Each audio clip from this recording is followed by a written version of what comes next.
Hi, I'm Bill Murphy with the ACES Update, and as we get ready for our first one for the start of the 2015-16 school year, we're in a different location. Usually we're talking out in the library or one of the areas towards the high school office, but we're in the superintendent's conference room because we're going to be focusing on a huge event that's going to be coming up here at Hicksville Schools on October the 9th. But before we get to that, we're going to sort of touch base and see how things have gone for the start of the school year. And I have a number of guests here. As you can see, they're busy working. Keith Countryman, the superintendent, with me. And first off, thanks so much for taking some time out of your busy meeting to chat with us.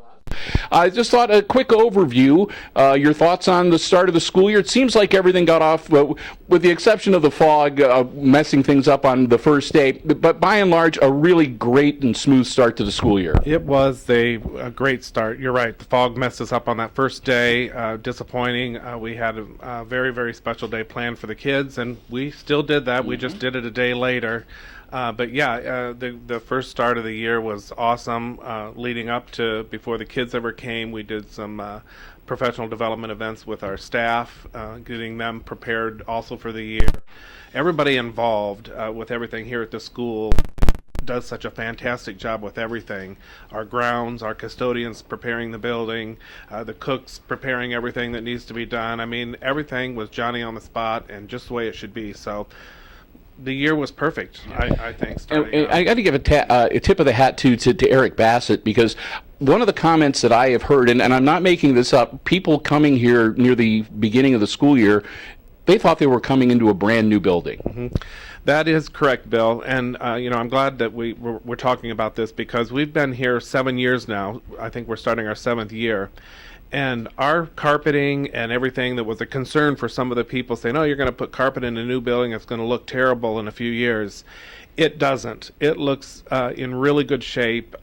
We take perfect care of it, and that is credit due to Eric. We're very particular about where students are allowed to eat in the building, and that helps maintain that look. And we're very conscientious with the building inside and outside on its appearance. We work hard at taking care of it. All of our equipment is maintained on a cycle, so that we know that filters and everything are being changed appropriately, so that extends the life of everything. And we're very proud of that fact that we have this beautiful facility to come to every day, and we take great pride in how it looks both inside and out. Eric I found another rebate that's going to save us $15,000. Or I found this that's going to save us this, and he's just like a wizard at being able to find ways to save a little money here and a little money there, and that really adds up over a long term. It does. It sounds sometimes kind of strange when we say that we've only been here 7 years, but all of the exterior lights have been replaced. All of the gym lights have been replaced. And when I say replaced, I mean the whole fixtures and everything have been replaced with new ones, not because the old ones weren't working. But you're right, because he found a grant or rebate or something, and there was an initial expense, obviously, for us to change that out. But the savings that we're saving with it going to energy efficient lighting has already recouped, and now we're in the huge saving cost mode. So he is very good at that. In fact, he's working on something else right now that I won't reveal now, but okay. I think he's going to talk about that at our next board meeting. And it seems kind of wasteful, I guess, in a way, when you think about it, that those light fixtures and everything, there really wasn't anything wrong with them. However, it's saving us thousands of dollars a month by replacing them with LEDs. Yep. So it was a good move to make. Indeed. And we sold some of those fixtures that were taken out to other schools in different places that have been able to utilize them in their facilities. Mm-hmm. So it's not a waste, completely. Yeah. So again, things going really, really well. And some other things that I'm going to touch more on when we talk with some of the principals and some of your other administrative team, but some revisions to the bus route and new people that are on staff this year that all seem to be just hitting the ground running and moving in stride. But I guess the other thing I really wanted to mention with you and maybe get some thoughts on is that I think maybe part of the reason this year has gone so smoothly is this is the first time in a long time we've started a school year with the same administrative team, and it's really started to show that you've got Mr. Liechty and Mrs. Kaufman and Mrs. Kobe, Mr. Slattery, yourself. You've all been in place now for a couple of years. You know each other, and you're working well together. And I think that's beginning to show too. That I mean, a lot of little things are starting to get polished off around the edges. That is correct, Bill. I couldn't be more proud of my administrative team. It took me a little while to get that where I wanted it, but I have 4 of the best administrators in the state. I'd put them up against anybody else in the state. And we have a great thing going here with the 5 of us and our leadership and how we're working with our staff. Our focus last year was to focus on the culture and climate of the building to make it a positive, happy place to be. And I think if you talk to any of our staff members out there, they would all agree that the atmosphere in our building has changed from what it was a year and a half ago to just a really warm, fuzzy place to go to every day, because there's great things happening here. There's happy people here, and we work hard at keeping our staff happy and doing fun things with them, because happy workers are productive workers. Yep. So, and I said there's something really big coming up, and we're going to be talking with that, and we're going to let Keith step aside here for a little bit. He's going to be rejoining us a little bit later, but we're going to chat with the principals, and I think we're going to start with the elementary principal. Mr. Liechty is going to join us, so Travis will step on over here, and good to talk to you again too. Good to see you. Start of the school year. I guess one of the things that every year is kind of a concern, especially with you have kindergarten kids that are here for the first time, and that's the pickup, drop off. There were changes in the bus routes, and it's sort of been a work in progress for you for the last couple of years. But it looks like you've really come up with a great method, because it seems like it's been going really, really smoothly this year. Well, we appreciate that. First of all, thank you. Yeah, we have made some changes, just kind of streamlining, adding some elements of safety. Keeping track of kids is a big deal here. You mentioned our younger kids, our preschool, our readiness, and our kindergarten kids. They get here, they've never done any of this before. So if we can add some steps that kind of simplify things, organize, and just so we make sure the right kids are getting to the right people every day, that's an important thing for us. All right. Now, there's a lot of new people that came into the elementary school this year, and how have they been doing? We're about halfway through for the first 10 weeks here. Well, we take the hiring process pretty seriously. It's one of the most important things we do, other than school safety. And you hire good people, and you hopefully keep them here a long time. And this year we added some new teachers. I don't want to leave anybody out here. We added, in no particular order, Ryan Miser as a second grade teacher. We added Chelsea Gagan as a first grade teacher. We've added Heather Taylor as a sixth grade teacher, and Julie Siebenauer, who has actually worked here before, is back serving as our speech pathologist. Okay. So we're glad they're doing a great job. Great people. And like Keith says, happy people are productive people, and I've been really happy with their progress so far. All right. Now, one of the big things that went on the first day of school was those that have reached third grade get put into their house, and the big assembly and the ceremony for that, and that's a really cool thing for the third grade kids. It was exciting. We did it last year for everyone in grades 3 through 12. This year we had just third graders and any new staff members or new students that moved in grades 3 through 12. So in about an hour or so, we had the whole school in the gym. It was really neat. We kind of upped our game from last year. I know you were there with the rope lighting and things, and the new selection process. But everybody went through it, and they were very excited. A little nervous. That's a little overwhelming, I think, for a third grader to walk down in front of all those people. But they did a nice job, and we've had some house assemblies, and we've been awarding house points, and it's going well. All right. Now, another thing I wanted to touch on, too, in the technology department is it looks like the one-to-one program is going to dip down into the elementary school. It looks like the sixth graders, they're not going to be able to take them home, but they're going to have their individual iPads, it looks like, that they'll be having with them every day. Actually, we're looking at one-to-one laptops. Oh, okay. We've got iPads down in the primary schools more where they're being used quite a bit. But we do have a surplus of Title I money, and we're going to try to use that money to buy one-to-one laptops for the sixth grade. To make that happen, we need a couple carts and about 50 more machines, okay?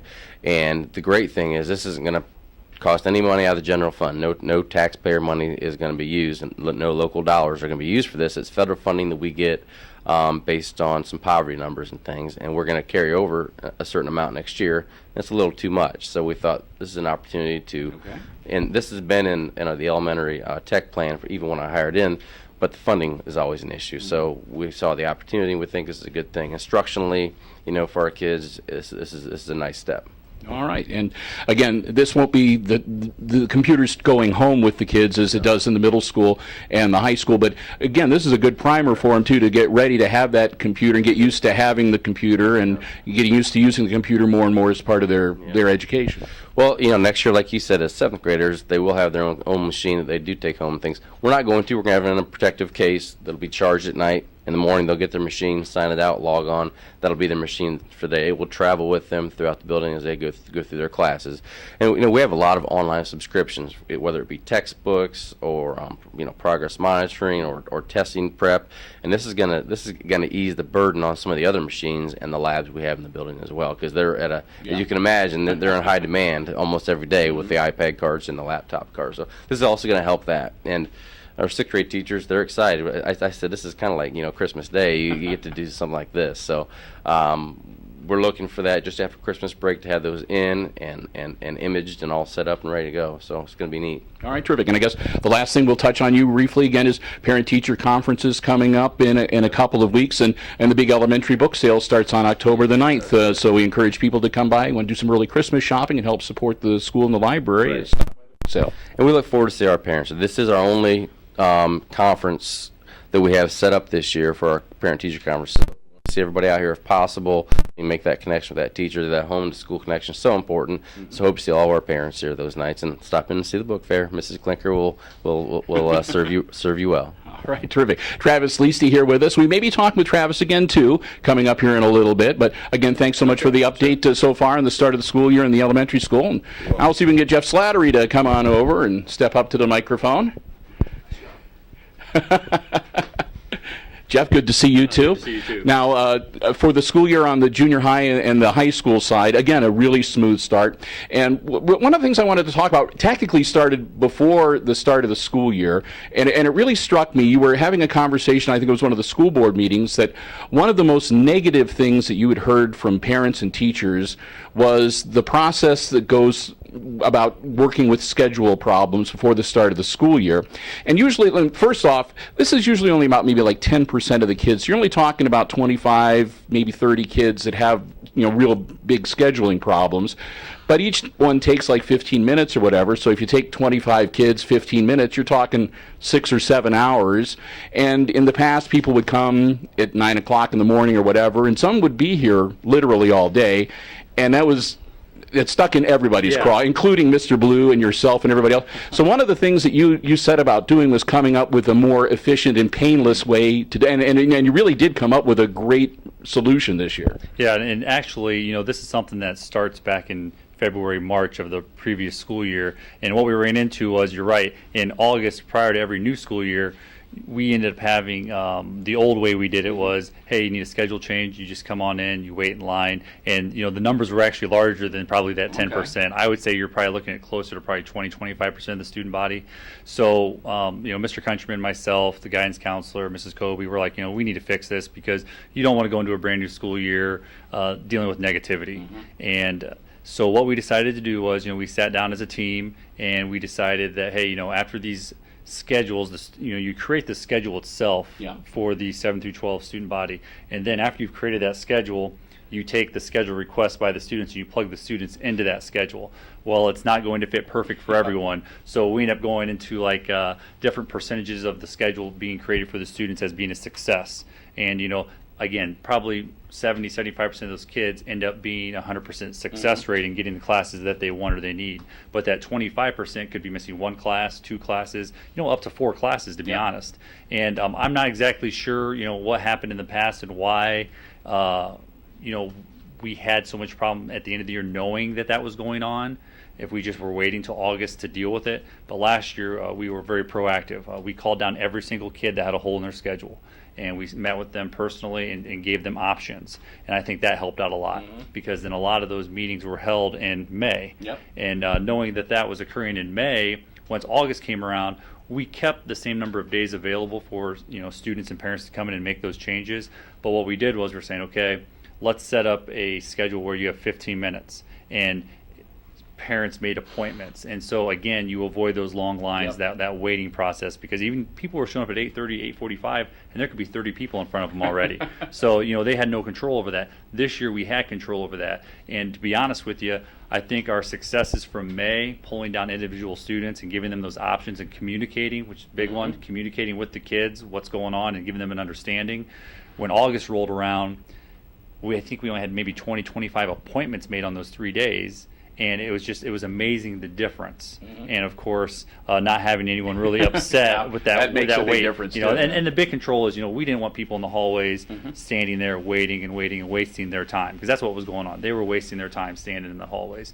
And again, scheduling those changes, making those adjustments in May, really was a positive thing for our scheduling errors that we had in the past. So we're very happy with that. And then, to build upon that, even when kids were coming in the first week of school, we still have schedule change requests. Because of all that work we did in May, and then of course in August, our schedule change requests in the first week of school were minimal. So again, it made us more efficient, more productive, more effective in what we do, and that's our goal. And it let the kids get off to a really good start, Exactly. And moms and dads are feeling a lot better too, and this is a good thing too, because as we well know, there have been a lot of changes, and you have now College Credit Plus, which is going to be open to maybe even eventually down into the junior high for some kids, but high school kids are going to be able to take advantage of more and more college. So the scheduling in advance is going to become more and more of an important thing to do, and making sure the kids and moms and dads understand just what is going on is going to be more important as well. Yeah, exactly. And you threw out that College Credit Plus. I want to backtrack a little bit and talk about what we used to have. I mean, we've always offered college classes. But it used to be controlled by the individual school. So we had the early college high school program, and Mrs. Kobe, that was kind of her baby, and she did all that, and she put a ton of time and effort into that. The state kind of came in and said, okay, that was working okay, but we want to give more kids more opportunities, because we used to have to sign like a contract with one individual school.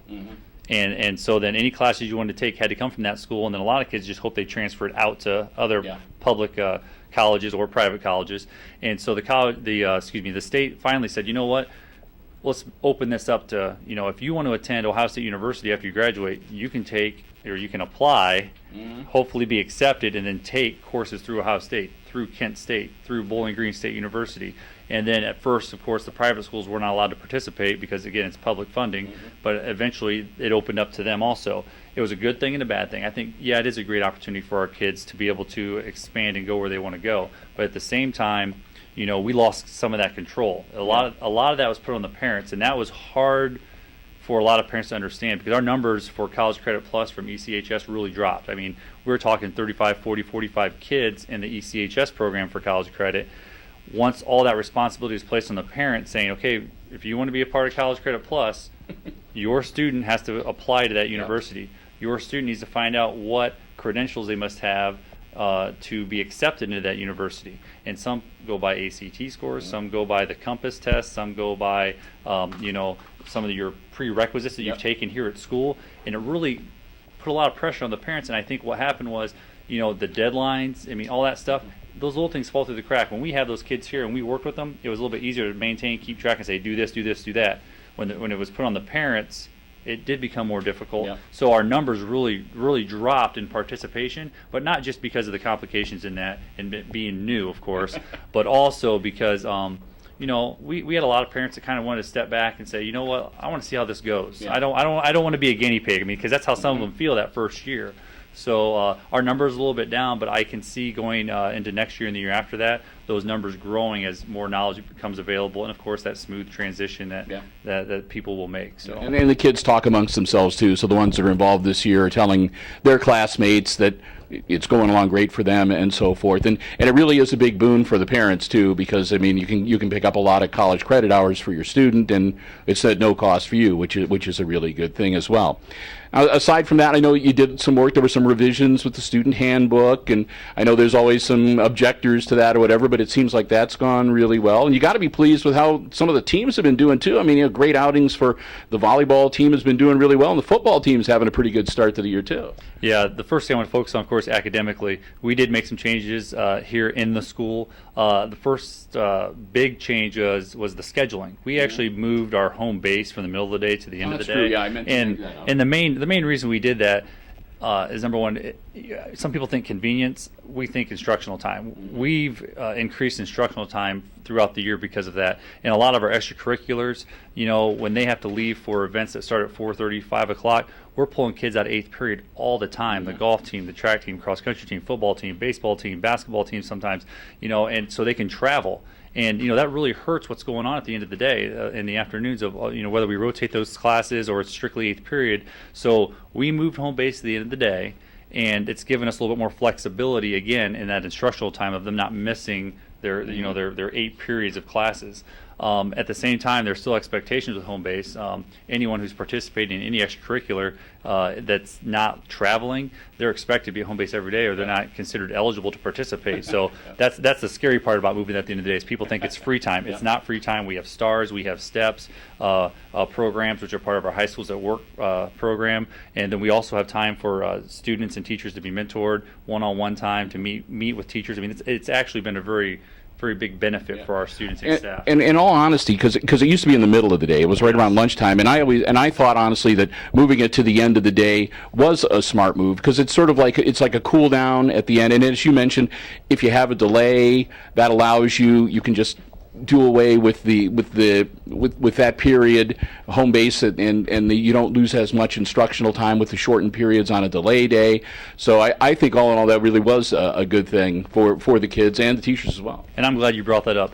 Whenever we make adjustments to our schedule, especially with weather cancellations or delays, the delays, with it having the middle of the day, our lunches were kind of figured in there too. So we already lose 2 hours of instructional time because of the delay, and then we lose that 30 minutes of home base time on top of that. And with it being at the end of the day, like you just stated, now we gain 30 minutes on those 2 hour delays of instructional time. And I know some people go, well, it's only 3 or 4 minutes a period, but you know what? That 3 or 4 minutes over a 180-day, school year, ends up being like 720 minutes. I mean, you're talking quite a few hours of instructional time that is an opportunity to, to understand that one math problem, to understand, language arts, what's going on, and focusing on what you're doing, what you're writing, and that it does matter. And I think we lose focus on that sometimes.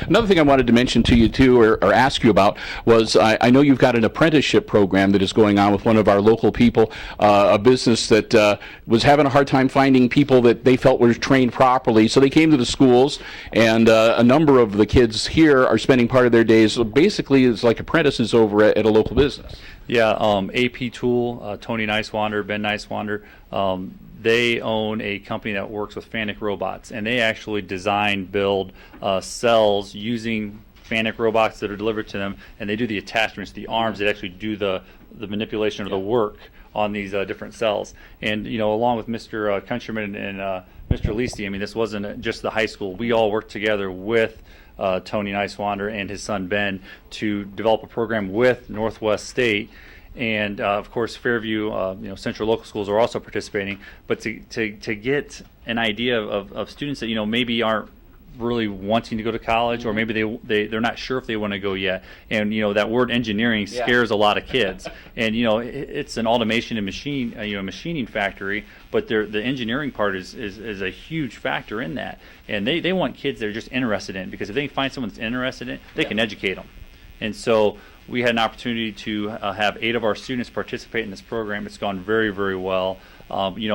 It's it's the inaugural year, the first year, so we've had some bumps in the road, but overall, it's been really effective. It's been great. The kids love it, and we're just excited to be a part of this opportunity that Tony and Ben have provided for us. I'm glad that's right, because I knew there were 8 young men.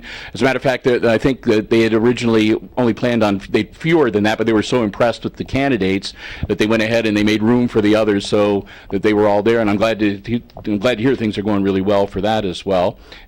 So, before we get talking about what's going to be coming up on the weekend of the 9th, we should mention too the 9th, that is homecoming. So you've got homecoming week with all of its activities coming up, and there'll be the big parade and the homecoming game and the homecoming dance. I think it's a Wild Wild West theme this year, so sounds like it's going to be a fun week next week, and you're getting ready for parent-teacher conferences as well. Yeah, and the homecoming week is something that we all enjoy. It's a community event, but there's so many little things that go on behind the scenes that make it quite the task to achieve. And Mrs. Kobe and myself, the office staff, the teachers that are involved, and the students. And then, of course, you tend to forget, when you're doing a lot of these tasks, Mrs. Welling, she does so many of these small things that are so important, okay? And a lot of this year I'm kind of learning about right now because, things have kind of fallen through the crack occasionally. But it's amazing the community effort involved. And the communication, because you asked earlier about the sports teams, and all our sports teams and all our other extracurriculars, they have little mini ACEs programs, and these kids want to be involved. They want to be in the parade. So you end up having to contact, the fire department, the police. You have your major sports programs in the fall. They're mini ACEs football, mini ACEs volleyball now, which is new. We have our mini ACEs cross country runners that ran in the spring for track, and they ran like a 1 mile run and a 400-meter dash. I mean, there are so many little kids, and we want that. We want as many kids as possible to be involved in this, and it's exciting, and we're looking forward to it. But at the same time, like I said, it's a daunting task, So, but it's going to be a great event. We hope the weather is great next Friday. And then, of course, I want to lead into a question you asked earlier. We're talking about homecoming, and you think of football. Our football team's doing great this year. They're 4-1 right now. They have a big game tonight with Tenora, so we wish them the best of luck. Our volleyball team is under new head coach Nikki Bosselman. They're doing a fantastic job. I believe they're right around 10-3 is their record right now. They're doing and the games that they're losing are against quality opponents, and they're giving them good games. So that it's nice to see that. Our cross country runners, they're doing great. I know Dakota Frost, Michael Myers, Miana Mazer. Chia Pettigirl, they're all running really well, and so we're excited to see their times each and every week. And of course the golf team just finished up their season as teams. Of course, our girls team went down to Salina and played a new links course. Tough course. I've played that course a few times. Not too many link style courses up here, and the weather wasn't the best either. It was rainy and nasty, but the girls had a great season. We had a full squad. That's great to see. 5-6 girls playing and competing for position. The boys team, young, did a great job. Scores really improved. It was kind of sad, they finished second at GMCs, and we're proud of them for it. But we want to win. I mean, and the boys were kind of disappointed, but it's great that they finished second. And then of course we had sectionals yesterday for our boys, and we're proud to say that again.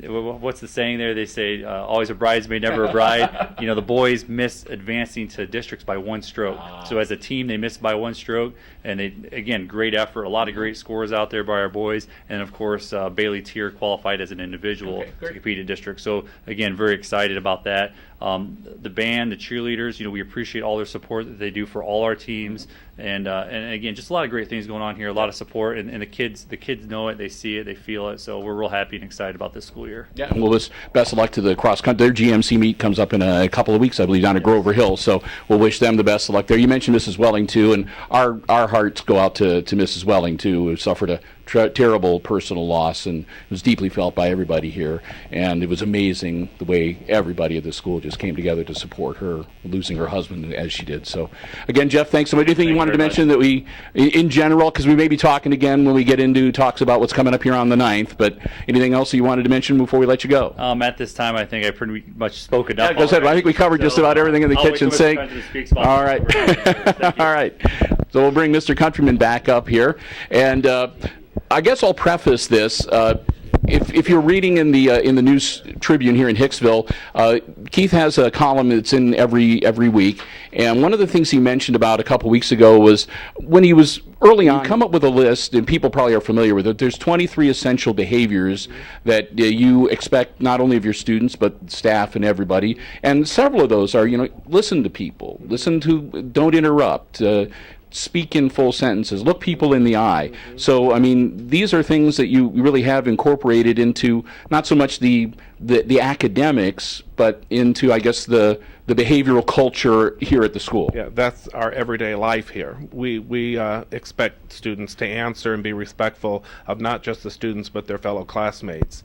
And we've seen kids, more kids supporting kids at after school events. So it's just really branched out to a massive positive cultural environment that we're creating here at Hicksville, and it just gets better every day, and consequently because of all of that, people have been asking, wow, what's going on in Hicksville? We're hearing all this stuff, and one of the concepts, I just have to mention this too, is that we kind of picked up on was, the pictures that I hung up in the building. I have 241 pictures hung up in the building, and they range from 8 by 10s to 20 by 30 size pictures of our kids doing cool things or just having fun, and it's really personalized the building. It's warmed it up even more from what it was, and I have received more comments from people that have come into our building saying, wow, you just don't see that at a public school. And so, Ron Clark School is a private school. They only have 120 kids. We're a public school, and we have almost 1,000. But we've taken some of those concepts and adapted them so that they fit well within a public school, and we're finding great success from it. And people, other educators, and other schools have picked up and heard that we're doing some of these things and that it's been successful. And this summer, for example, I put this in my article too, I think at one point, I don't know, maybe I did, but we went and spoke at Defiance at a college class of 50 some educators. And it was difficult to get away after we were finished with our presentation because people just kept asking questions and asking questions and asking questions. And since then, we were getting contacted by teachers that were there and other places still asking questions and wanting us to come talk. So we decided to implement and start our own in-service right here and host our own in-service right here in our school where these people they registered and they can come in and they're going to go right into our classrooms and watch the great things that our teachers are doing with our kids. We have a great day planned for a week from today, and at this point we have like 85 educators from across the state coming in to see the great things that we're doing here at Hicksville. We're very proud of it. And it's really been kind of like a snowball effect, because even last year there were groups that came and visited and toured our school from various other school districts. And then, as you said, the more you talk about it, the more the word kind of spread. And so coming up, we're recording this on October the 2nd. 1 week from today, October 9th, which is Homecoming Friday. This is going to be the first time in a long time that Hicksville Schools has hosted an in-service. And this is going to be a full day. And you've got people coming from as far away. I know there's some people from Piqua, which is it's about a 2 hour and 15-minute drive up from Piqua. They're going to be coming here. There's going to be a special house assembly that day. They'll probably combine some of the stuff going on for homecoming, and the parade and the big game will be going on. But really, I mean, these people that are going to be coming are going to be interacting. I mean, there's going to be, I guess, some, I'm assuming at least, we probably should talk with somebody who knows about the schedule, but in addition to like the normal like presentation type stuff, I understand that they're going to be going out and going into the classrooms as well. Yes, we have Mrs. Kaufman, our assistant principal, and the rest of the administrators. That's what's happening here right now. For the last several Fridays, we've been meeting in the mornings and getting this whole thing planned out. So we have a very, very detailed schedule. They'll arrive in the morning and we're providing breakfast for them. Our students, of course, are going to be our greeters and get them in, and they'll practice those communication skills that we so take pride in here with our kids. And then after that, then there's an opening session where we're going to talk about everything kind of that we're doing here and how it all got started. Then we're splitting all of those people up into groups, and we have schedules planned, and each one of those people, each one of the people that are attending will actually visit at least 4 different rooms throughout the day. Okay. So a couple sessions in the morning, and then we have lunch, and then a couple sessions in the afternoon, and then, yes, we're finishing off the day with a big house assembly where we'll have all of our kids, and if you're there, you film those, don't you? Yes, yeah, so we have one we've done before, the Hungry Hippo event, planned for that day, and it's really exciting. The kids love that one, and so we're going to be doing that, and they'll be a part of that. And then once that's finished, then we'll take our people that came for the in-service to another area and kind of do a wrap-up session, a question and answer session with them. So it's a big full day planned, and we're really excited about it. So yeah, I mean, it gives us an opportunity not to brag, and not to show off, but in a way, it's just really flattering to think that all these other people around want to come and see the great things that's happening here at Hicksville. So yeah, kind of in a way, we are kind of showing off. There's nothing wrong with strutting your stuff. It's okay to brag once in a while, because you know what, we do have great things happening here at Hicksville, and it's not because of just the people in this room right here. It's because of the entire staff. I've sent my custodians, some of them to Ron Clark. I've sent a cook to the Ron Clark Academy. I've got everybody from each department trying to get everybody involved in this big initiative that we're doing, and it's just been a very, very positive event for us. All right, terrific. And again, it sounds like it's going to be just a really, really kind of incredible day. And are there hopes, depending on how this goes, that this might be something that you do every year or every couple of years? Well, I asked that question of them this morning because they had said something about, well, if we do that again, let's do it maybe a little bit later in the year. We were talking about that, and I'm like, or again next year, and I'm like, well, what are you going to do if we send these 85 people out that are going to be here next week, and what if they're really impressed, which we hope they are, and I know they will be, and they go out and they're like yakking and spreading the news to everybody at their places and other places. Sometimes those kind of things snowball, and then you start getting contacted again. So would we do it again?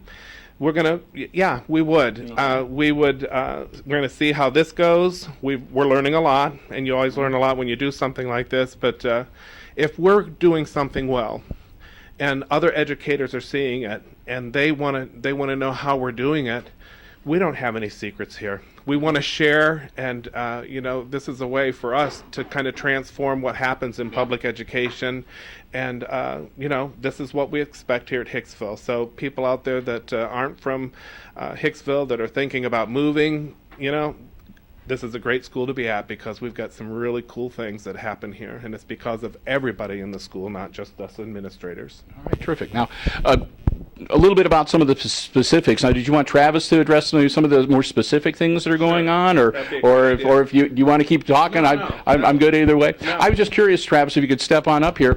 Now, is this going to be focused primarily on the elementary, or are these people, are they going to be going through the junior high, the high school as well? Are you going to have, so we're going to have people from other schools all over the place. So is it worth sacrificing your casual Friday? It's funny you said it. We absolutely are sacrificing our casual Friday, but we're giving them some casual days during the week, because our teachers are giving of themselves and putting some extra effort in, because it is hard to host your peers in your classroom. So there is some extra preparation, and a lot of people come into their classrooms, want to give them materials and resources that we want it to be worthwhile for our participants. So we're going to reward their efforts with some casual days leading up to Friday, but we're going to be dressed to the nines, as we put it, on Friday. Put on our. And I know that the teachers have been working with the kids to make sure that they've been told that their normal high expectations are going to go up an extra little notch for that day, so you want them to be extra well behaved, which I don't think is anything that has to be any concern, because we have some of the best behaved kids here in Hicksville that you will ever see at any school anywhere in the state. And having traveled around to many schools for sports and academics, I can tell you that is very much the case, especially behavior of people in the stands at some of the athletic events. But be that as it may, I guess in a nutshell, because I know that when we talk with Keith or you, whatever, about this, we could go on for literally hours. Right. But in a nutshell, what's going to be like the primary focus that you want to get across to these people that are going to be coming on October 9th to see how things are going at Hicksville? We're just backing up just a touch. We do have people from 16 school districts, from as far north as, North Central, Montpelier area, all the way down to, as you said, Piqua, which is kind of cool, and we have people from our ESC and Archbold also going to attend, and from we have people that are kindergarten teachers to guidance counselors to school psychologists, guidance principals. We have a superintendent, so the wide range, and from multiple counties, and so that's neat to see. When we first started, we thought, well, if we get 30 or 40 people, that'll be great. Well, they just kept coming. So we've got around 85 people registered right now, which is, we want to share. And one of the things we talk about with our staff is our best resources instructionally are right here in this building. So let's share what we do. And we've picked up some things through this Ron Clark Academy involvement, and we've kind of honed some principles from that into our own way of doing things, and we've seen some success. You know, we've learned some things from along the way. So we've made some mistakes, but we feel like we are onto something here, and we want to share. We want to be a resource for others if there's interest, and there has been interest. So looking at that day, the tough part is having people from such a wide range of grade levels and backgrounds is to try to get them into classrooms and lessons that are going to touch what they do. Okay, if you're a high school government teacher, you may not benefit from seeing a second grade lesson. Okay, so we're trying to get people into the right sessions. So that's going to take, you know, our schedule on our side and the high school and junior high schedule and kind of blending that together. So there are a lot of moving parts, and it's been a huge undertaking here. I think Kirsten's going to pull her hair out over there trying to get the final. She's kind of the scheduling guru, but everyone's chipped in, and we've got a lot of special things planned. So yeah, we are going to do a little presentation, kind of a once over in the morning, and we're going to do some building tours if they have questions about, you know, the building and things and the setup of that. They do have two sessions in the morning, 2 in the afternoon. During lunch, we're going to have our principal's math club dance party going on, which is always a big, yeah. And you know, one of the things we told teachers is we're not going to just do things that we don't do on an everyday basis. I mean, you know, from being here, we have house assemblies every month. We always do the principal's dance club math party. We always encourage these essentials in the classrooms. I don't want to just put on a show and just have some facade of what is going on in Hicksville. What they're going to see is what we do every day here, and I think that's important. Okay, so we've established things instructionally and kind of how we do things in our classrooms for a couple of years now that we're going to be rolling out, you know, on Friday for people. And I think that really things like the dance party and the house assembly, these are things that, I mean, you can stand up in front of somebody, or we can talk, you know, and you can tell about, we have these great assemblies, but it's nothing like actually being there. Interested to see how they react, because I honestly think for a lot of them, they are going to have no idea until they get started. Right. Well, you want it to be fun for them to come here, but I mean, you know, there's no reason that school can't be fun, but still keep those high expectations in place. You know, one of the things we talk about when we do talk to groups is, and we tell our kids this, when you leave here, we want you to go do whatever academic or career path you choose. We want you to be equipped with those skills to go pursue that. So we do have high expectations for our students and our staff, as well as ourselves as administrators, because it takes a lot of hard work to do some of the things we're doing, okay? But it's very rewarding when you see the things that go on in our classrooms, in our hallways, in our gymnasiums, in our lunchroom, or whatever it is. You know, when it comes together, it's very satisfying, and you know those kids are benefiting from that. So, and that's what it's about. So. All right, terrific. Well, we want to thank Travis. We want to thank Jeff. We want to thank Keith and Kirsten and Holly too. They've been busy working away, and we've been letting them do their stuff while we talk. But appreciate so much letting us come into to an important meeting and talk about the big. So if you're headed over to the school and you see a lot more cars than usual, you will know that it's going to be a busy hopping place on the 9th. But again, I thank you all for taking some time to talk with us. I know that the people in the community always enjoy being able to find out about what's happening here on HIX-TV and on the HIX-TV YouTube channel.